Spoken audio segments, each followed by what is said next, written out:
ए यहां पर वेरिएबल ए है जो कि इस नॉर गेट के लिए एज अ इनपुट काम कर रहा है, यानी कि यहां पर जो इनपुट है वो ए है। ओके, इसका कॉम्प्लीमेंट किया, यानी कि यहां पे जनरेट हुआ A bar. This A bar is connected to this NOR gate. Okay, दूसरा वेरिएबल है दोस्तों बी, जो कि यहां से अगर हम ऑब्जर्व करें तो इसका कॉम्प्लीमेंट यानी कि ये बी बार ये कनेक्टेड है किससे? ये कनेक्टेड है नॉर गेट के दूसरे टर्मिनल से, और इस नॉर गेट के भी दूसरे टर्मिनल से ये कनेक्टेड है। आप जानते हैं नॉर गेट के ऑपरेशन में a plus B whole bar, अगर a b इनपुट है तो a plus B whole complement. Okay, अब जो भी इनपुट है, मान लीजिए p q इनपुट है, b plus q whole complement. So as usual एक इनपुट है गाइस यहां पर a बार, पहले वाले नॉर गेट की बात करूं, इधर वाले की, लेफ्ट साइड वाले की, और दूसरा जो है वो क्या है? बी बार है। ओके, सो दूसरा है बी बार। तो गाइज यहां पर क्या जनरेट होगा? सो आप बहुत क्लियरली बोल सकते हैं यहां पर जनरेट होगा A bar plus B bar whole complement. Is this correct or not? Yes, of course it is. बहुत बेसिक सी बात हम कर रहे हैं। ए बार एक इनपुट है, बी बार दूसरा इनपुट है, A bar plus B bar whole bar. Okay, चलिए अब दूसरा इनपुट, यहां पे एक इनपुट क्या है? ए है, दूसरा इनपुट क्या है? बी बार है। तो गाइज आप बोल सकते हैं यहां पर जनरेट होगा A plus B bar whole bar. Is this all right? Yes, of course, it's a basic thing. A input is here, B bar input is here, so I'll say A plus B bar whole bar. Understood है? चलिए अब हम capital F जो generate कर रहे हैं उसके लिए एक इनपुट हो गया ये, जिसको मैं बोल दूं ऐसे, अपने मन से मेरा मन किया P, इसको मैंने बोल दिया Q. So guys, can I say here this capital F is equal to P plus Q whole bar? यहां तक सही है? P plus Q whole bar. Okay, चलिए P क्या है? A bar plus B bar whole bar. तो आप चाहे तो इसमें डिमॉर्गन्स थ्योरम जिंदाबाद वो लगा सकते हैं, बिल्कुल। तो A bar plus B bar whole bar, addition under the whole complement becomes multiplication with या and operation with individual variable या इंडिविजुअल टर्म्स गेट कॉम्प्लीमेंटेड। यानी कि हम ऐसा बोल सकते हैं कि this P is simply A bar dot bar of the bar B bar. Understood है? चलिए, तो ये हो गया आपका P is equal to AB।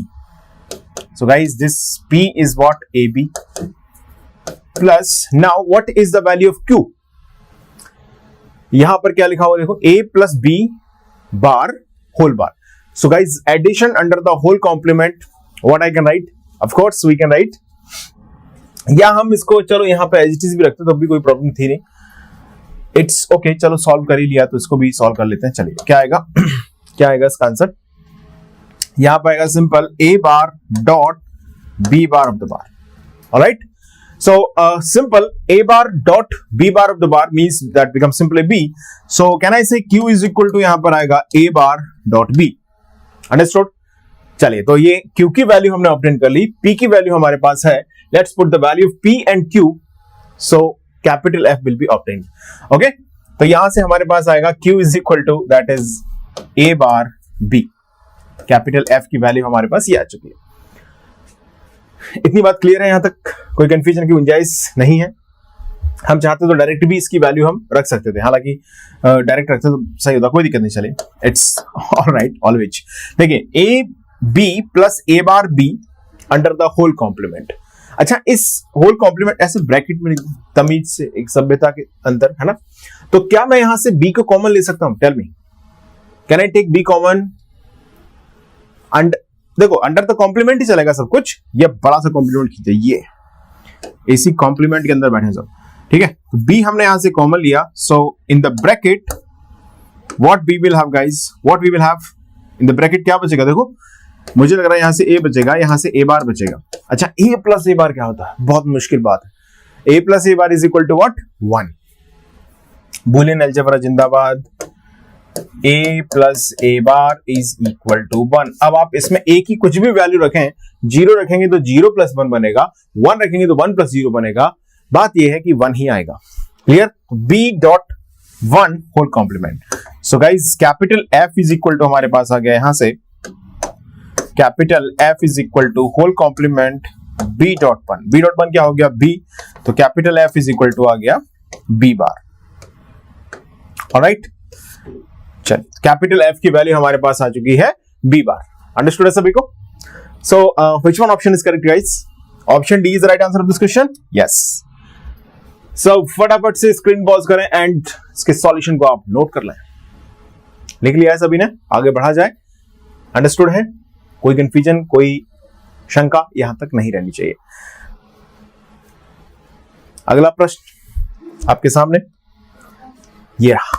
Gate electronics 2022 में ये क्वेश्चन पूछा गया था। सो अगेन गेट ईसी में एक क्वेश्चन, गेट आईएन में। मैं फिर से बोल रहा हूं, ये डायरेक्ट टॉपिक पर आस्क्ड क्वेश्चन है, यानी कि इसमें सिर्फ लॉजिक गेट का ही कॉन्सेप्ट हमें यूज करके आंसर्स को कर देना है। हालांकि इससे पहले वाले में थोड़ा सा बूलियन अलजेब्रा था, बट इतना बूलियन अलजेब्रा तो बहुत कैजुअल है। क्या किया जाए, क्वेश्चन को पढ़ें। Let's read the question. Consider a Boolean gate D where the output Y is related to the inputs A and B as Y equal to देखिए यहां पर एक बूलियन गेट इन्होंने D मान लिया है, जिसका नाम रखा है DAC। आप चाहे तो अपने नाम का फर्स्ट लेटर ले लेते। ओके, आप नहीं चाह सकते, इसमें गेट में आया हुआ Y is output, okay, related to the input A and B as Y equal to, यहां पर दिया है A plus B bar, okay, where plus sign denotes the logical OR operation. The Boolean inputs 0 and 1 are also available separately. Okay, यानी कि ये बोला गया है कि जो लॉजिक 1 सेपरेटली अवेलेबल है, ओके, और जो प्लस साइन है वो लॉजिक और ऑपरेशन को दिखाता है। बिल्कुल, इतनी बात समझ में आ गई। चलिए आगे बढ़ते हैं। Instances of D gates and input 0 and 1, NAND logic can be implemented, OR logic cannot be implemented, NOR logic can be implemented, AND logic cannot be implemented. आपसे पूछा गया है इसमें select the correct option oblique options, यानी कि guys ये multiple select question है। ये गेट में नया फॉर्मेट जिसकी बात मैंने लास्ट क्लास में भी की। मल्टीपल सेलेक्ट क्वेश्चंस के अंदर क्या होता है, आपको हालांकि क्वेश्चन की शुरुआत होने से पहले ऊपर लिखा रहेगा, so don't get confuse. Multiple select question के अंदर मोर देन 1 करेक्ट आंसर्स हो सकते हैं, यानी कि इस क्वेश्चन के आंसर 1 हो सकता है, 2 हो सकते हैं, 3 हो सकते हैं, चारों भी सही हो सकते हैं। अंडरस्टूड है? तो वहां पर आपको मल्टीपल सेलेक्ट क्वेश्चन कैसा है कि नहीं ये मेंशन रहेगा। सो उसमें कंफ्यूज ना हो कि हमें हर क्वेश्चन में ये जांच करना पड़ेगा कि मल्टीपल सेलेक्ट है कि नहीं। ऐसा नहीं है, multiple choice multiple select. Multiple select question में नेगेटिव मार्किंग भी नहीं है, बट कोई फायदा भी नहीं होता उसका। ओके, चलिए तो हमारे पास ये एक्सप्रेशन दिया गया है। हालांकि ये एक्सप्रेशन मैंने क्लासरूम में डिस्कस किया हुआ है, तो मुझे उम्मीद है कि इसको भी आप, इस क्वेश्चन को भी, इसको मॉडरेट हम बोल सकते हैं। अगर आप इस क्वेश्चन को वेरी फर्स्ट टाइम या इसके कॉन्सेप्ट को वेरी फर्स्ट टाइम देखेंगे तो it's moderate to difficult level question, we can consider it. But अगर आपने ऑलरेडी इस टॉपिक पे, जैसे क्लासरूम में मैंने डिस्कस किया है इस टॉपिक को, इसके साथ एक और अटैच टॉपिक होता है y equal to a bar b। यहां पर लिखा है ना a प्लस b बार, वैसे ही वहां लिखा रहता है y equal to a bar into b। तो अगर आपने ये ऑलरेडी सीखा हुआ है तो आपके लिए आसान हो गया क्वेश्चन, और आप पहली बार इस क्वेश्चन के ऑब्जर्वेशन से आंसर करना चाहते हैं, then it is moderate level difficult question. Understood? चलिए, तो दोनों बातें मैंने कर ली हैं। y equal to a plus b bar, ये मेंशन किया गया है हमको। ध्यान से अगर हम ऑब्जर्व करें, आपसे पूछा गया है कि अगर हम 0 1 एंड a b बार, ये जो y है, इसको as a logic gate use करें। मान लीजिए मैं एक ऐसा बॉक्स बना रहा हूं जिसका नाम है D, जैसा बोला गया इसमें, जिसके इनपुट है ए बी।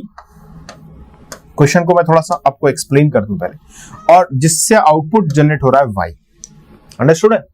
तो ये जानना चाहते हैं कि सिर्फ D गेट्स को यूज करके, बहुत सारे D गेट्स आपको दे दिए हैं, यानी कि ऐसा D गेट्स जिसमें y की value a plus b bar generate होती है, ऐसा एक D गेट आपको दे दिया गया। और आपसे ये जानना चाहते हैं कि कौन सा लॉजिक गेट है जो इससे इंप्लीमेंट किया जा सकता है। तो इसके 4 ऑप्शन आपको दिए हैं। नैंड गेट को इंप्लीमेंट कर सकते हैं, और को नहीं कर सकते, ऐसे उन्होंने 4 ऑप्शन बनाए हैं ना। नॉर को कर सकते हैं, एंड को नहीं कर सकते, इस तरीके के 4 ऑप्शंस आपको दिए गए हैं। बात आपको समझ में आ गई? आपको बताना है इसमें से कौन सा ऑप्शन जो है वो करेक्ट है। करेक्ट ऑप्शन या ऑप्शन से एक दो ज्यादा, 2-3 ऑप्शन या जितने भी, ये आपको क्वेश्चन पूछा गया है। I am just hoping that now you understand the question. Okay, question आप समझ चुके हैं। अब मैं उम्मीद करता हूं कि आप सभी लोग इस क्वेश्चन को एक बार ट्राई करेंगे और आंसर कर पाएंगे जहां तक है। चलिए, तो आप जिन लोगों ने भी ट्राई किया है और आंसर से कर पा रहे, दैट्स ओके। अब मैं सॉल्व करता हूं, समझिएगा ध्यान से गाइस। हम जब भी बात करते हैं, जैसे नैंड गेट की हम बात करें, तो नैंड गेट के अंदर आप जानते हैं कि जो y है आउटपुट, वो होता है a b होल बार। बिल्कुल। अच्छा, नॉर गेट के अंदर आउटपुट होता है a plus b whole bar. तो क्या इस नैंड गेट के आउटपुट को मैं ऐसे लिख सकता हूं, a bar plus b bar. Okay, सही लिखा है? बिल्कुल। देखिए, यहां पर किसी भी डिजिटल सर्किट के अंदर जो डिजिटल लॉजिक्स की हम बात करते हैं, ओके, लॉजिक डिजिटल सर्किट के अंदर जो डिजिटल लॉजिक परफॉर्म किए जाते हैं, उनमें 3 ऑपरेशंस की बात होती है। एक है कौन सा? कॉम्प्लीमेंट, ओके, या हम इसे बोलते हैं इन्वर्जन। ओके, दूसरा है एडिशन या और तीसरा है एंड। आप किसी भी लॉजिकल एक्सप्रेशन को उठा के देख लीजिएगा, किसी भी लॉजिकल एक्सप्रेशन को, एक्स वाई जेड, बहुत सारे लॉजिकल एक्सप्रेशन हमने बूलियन अलजेब्रा में पढ़े। ओके, तो उन सभी लॉजिकल एक्सप्रेशन को या किसी भी पर्टिकुलर लॉजिक सर्किट के लॉजिकल एक्सप्रेशन को अगर आप कंसिडर कर लें, तो आप देखेंगे कि 3 ही ऑपरेशंस के अबाउट सब कुछ लॉजिकल एक्सप्रेशन में चल रहा है। यानी कि इन 3 ऑपरेशंस के डिवीजन नहीं हो रहा है कहीं भी। ओके, सब्ट्रैक्शन होता भी है तो हम ऐसे लिखते हैं उसको, a minus B equal to, हम कैसे लिखते हैं, मतलब a प्लस बी बार लिखते हैं। यानी कि अल्टीमेटली यहां पर 3 ही ऑपरेशंस चलते हैं, कॉम्प्लीमेंट और एंड। अंडरस्टूड? तो इसके अंदर जब हम नैंड गेट की बात करते हैं, तो यहां पर एंड ऑपरेशन हो रहा है, in this form and operation हो रहा है, यहां पर और ऑपरेशन हो रहा है, और वेरिएबल क्या है? कॉम्प्लीमेंट भी है। ओके, तो हम बोलते हैं दिस इज यूनिवर्सल सर्किट। ये कैसा सर्किट है? यूनिवर्सल लॉजिक सर्किट है, नैंड गेट। क्या यही बात हम नॉर गेट में भी बोलते हैं? Yes, NOR gate is what? a plus B whole bar. जरूरत पड़ने पर हम इसको क्या लिख सकते हैं, बोल? क्या मैं इसे a bar dot b bar लिख सकता हूं? निश्चित तौर पर। तो guys, a plus B whole bar में यहां पर हो रहा है और ऑपरेशन, यहां हो रहा है कॉम्प्लीमेंट, और यहां हो रहा है एंड ऑपरेशन। तो गाइज, क्या ये भी यूनिवर्सल सर्किट है? यस और यूनिवर्सल लॉजिक सर्किट है। नैंड गेट, नॉर गेट कैसे सर्किट है? यूनिवर्सल लॉजिक सर्किट है। अब आपको दिमाग में आ रहा होगा कि मैं नैंड और नॉर की बात क्यों कर रहा हूं, जबकि मेरे से a प्लस बी बार के बारे में पूछा गया है। बहुत कोरिलेटेड है, समझिएगा। हमने बोला यहां पर डिजिटल लॉजिक में 3 ऑपरेशन हो रहे हैं, कॉम्प्लीमेंट और एंड, यानी कि addition, multiplication and complement, inversion. ये तीनों ऑपरेशन इसमें देखने को मिलते हैं, that's why it is a universal logic circuit. ये तीनों ऑपरेशन इसमें देखने को मिलते हैं, that's why it is a universal logic circuit. क्या मैं y equal to a plus B bar को नोटिस करूं, तो क्या ना इसे यहां पर हो रहा है और ऑपरेशन, यहां है इन्वर्जन, या हम इसे बोलते हैं कॉम्प्लीमेंट। क्या बोलते हैं इसको? कॉम्प्लीमेंट। अंडरस्टूड? और अगर मैं इसमें डिमॉर्गन्स थ्योरम लगा दूं, लाइक इसको ऐसे भी लिखा जा सकता है, बिल्कुल लिखा जा सकता है, तो whole complement of a bar dot b। तो यहां पर अब एंड ऑपरेशन भी दिख रहा है, मींस एंड और कॉम्प्लीमेंट, ये तीनों ऑपरेशन ये परफॉर्म कर सकता है।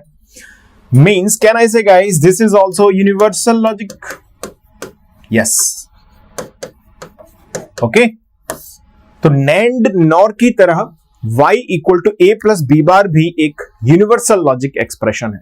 यानी कि अगर हम a प्लस बी बार को एक ऐसे लॉजिक गेट की तरह ट्रीट करते हैं, तो ऑब्वियसली किसी भी लॉजिक सर्किट को, जैसे नैंड गेट में हम क्या बोलते हैं, by using NAND gate we can implement any of the logic circuit. Yes और नो? बोलते हैं, बिल्कुल।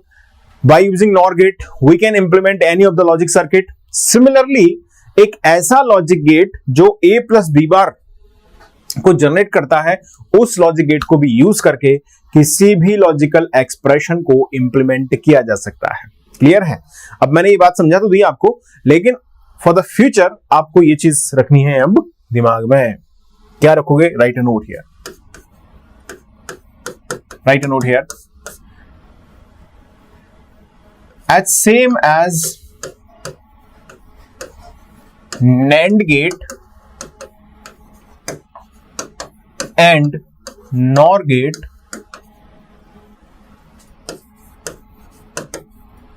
y equal to a plus b bar, comma y equal to a b bar is also r, है ना, दो है ना, are also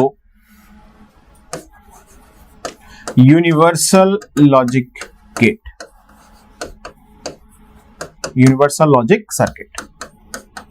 यानी कि जिस कैटेगरी में हम नैंड गेट को, नॉर गेट को रखते हैं, हम उसी कैटेगरी में a प्लस बी बार या a डॉट बी बार को भी रख सकते हैं। a डॉट बी बार के साथ भी वही सिमिलर सिचुएशन है।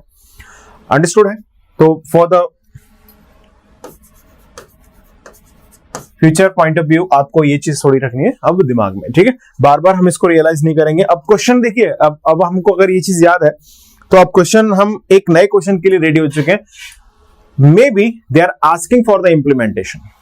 आपसे पूछ ले भाई कि implement OR gate by using a plus B bar, तो वो आपको अब प्रिपेयर करना है। अंडरस्टूड है? ये क्लासरूम में सारी चीजें मैंने डिस्कस करी हैं, तो अगर आप रेगुलर क्लासरूम अटेंड करते हैं देन आप इन चीजों को बहुत अच्छी तरीके से कॉन्सेप्चुअल वे में समझ पाएंगे। क्लियर है बात सभी को? चलिए तो वापस से इस क्वेश्चन पर आते हैं हम। तो आप बताइए क्या इससे इंप्लीमेंट हो सकता है? क्या इंप्लीमेंट हो सकता है दोस्तों? क्या नैंड लॉजिक इंप्लीमेंट हो सकता है? बिल्कुल इंप्लीमेंट हो सकता है NAND logic, yes for sure. क्या और लॉजिक कैन नॉट क्यों बोला इन्होंने? बिल्कुल इंप्लीमेंट कर सकते थे, तो ये ऑप्शन गलत हो गया क्योंकि इन्होंने मना कर दिया है। और लॉजिक को भी, अरे भाई यूनिवर्सल लॉजिक सर्किट है, आप तो लॉजिक गेट का नाम बताओ, वो इंप्लीमेंट हो जाएगा, मल्टीप्लेक्सर इंप्लीमेंट हो जाएगा, डिकोडर इंप्लीमेंट हो जाएगा। अंडरस्टूड है? तो कोई भी लॉजिक सर्किट इंप्लीमेंट हो जाएगा, सो ऑब्वियस है। Nor logic can be implemented, yes of course. And logic can not बोल दिया इन्होंने। अगर ये बोलते एंड इंप्लीमेंट होगा और इंप्लीमेंट होगा तो आंसर है यस।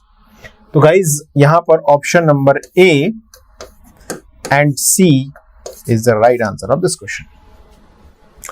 मल्टीपल सेलेक्ट क्वेश्चन है, बेसिक क्वेश्चन है, बहुत डिफिकल्ट नहीं मान सकते। अगर हमने already a plus B bar या a बार प्लस बी, मैंने a बार प्लस बी करके पढ़ाया हुआ, एक ही बात है, कोई फर्क नहीं पड़ता। कम्यूटेटिव लॉ फॉलो करते हैं सारे लॉजिक गेट्स। ओके